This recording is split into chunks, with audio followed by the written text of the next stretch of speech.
Mensinkronkan pencatatan atas akun belanja barang yang menghasilkan persediaan. Pada prinsipnya, persediaan itu tidak dapat dilihat dari bentuk barangnya, tapi dilihat dari niat awal atau intention pada saat penyusunan RKKL-nya.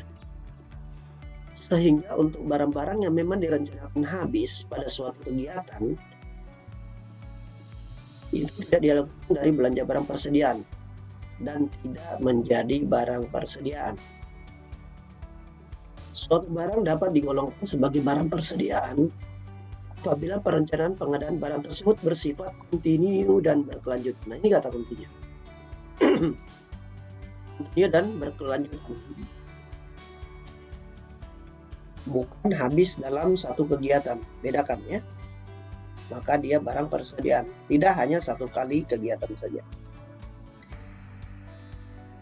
Suatu barang dapat dikategorikan sebagai persediaan bukan terbatas hanya satu output layanan perkantoran saja, namun bisa terdapat pada output lain sepanjang memenuhi kriteria di atas. Saya mau si analogi gampang yang tadi. Pengalaman yang terjadi di Satker itu kadang ada barang yang masuk kriteria tadi tidak harus menjadi persediaan jadi persediaan, atau yang harusnya jadi persediaan tidak jadi persediaan. Contoh begini paling gampang. Kantor kita ada kegiatan sosialisasi. Umpama sosialisasi kepada WP, di mana sosialisasi ini nanti menyediakan toolkit. Toolkit itu isinya umpama berupa buku, pulpen, dan goodie bag. Yang saya mau tanyakan Bapak Ibu, kira-kira goodie bag ini dicatat dalam persediaan atau tidak? Silakan dijawab ya atau tidak. Plus dulu dong buat teman-teman kita yang menjawab ya. Kenapa tidak? Dia tidak memenuhi tadi. Walaupun dalamnya itu goodie bag itu ada buku, ada pulpen, ada kertas, tapi dia kembali ke peruntukan awal bahwa itu akan dipakai untuk kegiatan yang bukan sifatnya kontinu, hanya digunakan sekali kegiatan. Sehingga di saat kita membeli toolkit tersebut, Bapak Ibu tidak perlu memasukkan dalam persediaan. Karena kenapa? Dia hanya digunakan pakai habis untuk satu kali kegiatan. Jadi bedakan, sama-sama buku. Tapi ada buku yang memang dipakai untuk operasional. Sifatnya berkelanjutan, kontinu berkelanjutan. Nah, itu yang kita catat. Tapi kalau untuk yang toolkit tadi tidak kita catat karena dia dialokasikan tentunya juga dalam satu kegiatan paket di MAK 52 kegiatan operasional lainnya. Berupa apa?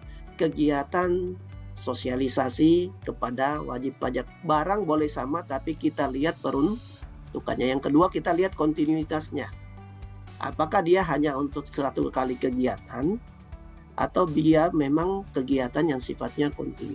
Kalau kontinu dia persediaan buku tersebut. Tapi kalau dia hanya sekali kegiatan, berarti dia masuk dalam kegiatan tersebut dan tidak perlu kita catat sebagai barang persediaan. Ya, bagaimana kita mensinkronisasikan pencatatan akun belanja barang yang menghasilkan persediaan? Nah, yang pertama ini Bapak Ibu persediaan konsumsi.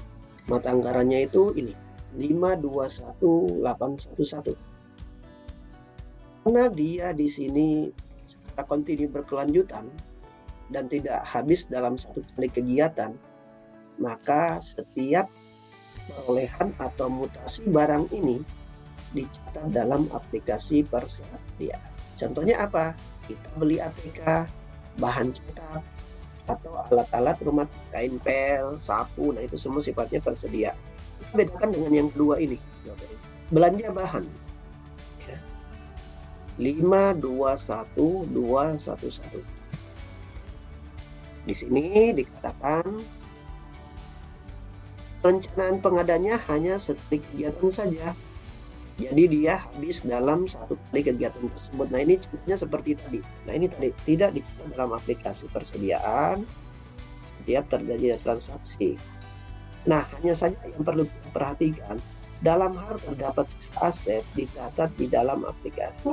Yang ketiga, belanja persediaan pemeliharaan gedung dan bangunan. Ini mata anggarannya 523112 karena dia sifatnya persediaan. Keterangannya dia tidak habis dalam sekali pakai, sifatnya jangan berjaga-jaga. Kenapa saya perlu sampaikan hal ini? Karena ini tuh kadang yang menjadi salah satu penyebab masalah penatausahaan. Bagaimana kita menuangkan, mencatat akun belanja, mana sehingga kita bisa memastikan mana yang menghasilkan persediaan dan yang mana yang tidak masuk dalam pencatatan persediaan. Nah, sekarang kita yang keempat. Belanja pemeliharaan peralatan dan mesin. Nah, ini 523121. Ini kita alokasikan itu hanya untuk barang-barang yang habis dalam sekali kegiatan. Nah, logikanya dia dalam sekali kegiatan dia tidak dicatat dalam aplikasi persediaan setiap terjadinya transaksi. Poin 5. Nah, bedanya apa? Ini di 6 digit terakhir ini. Ini 523121, ini 523123. Nah, ini untuk mencatat jelas punya itu nih. Belanja barang persediaan. Berarti kita memakai ini suatu barang persediaan ini sifatnya tidak habis pakai dalam sekali pakai.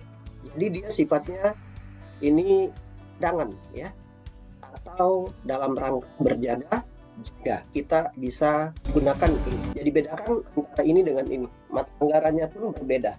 Bagaimana seandainya alokasi di kita sudah terjadi, kita tahu salah, revisi dulu. Berarti apa? Umpama 121 menjadi 123. Jika memang untuk dipakai untuk cadangan atau berjaga-jaga. Karena kenapa kita akan catat dalam aplikasi persediaan. Nah, ini yang kelima. Demikian tema kita kali ini. Jumpa lagi dengan saya pada video-video berikutnya. Salam dari saya. Assalamualaikum.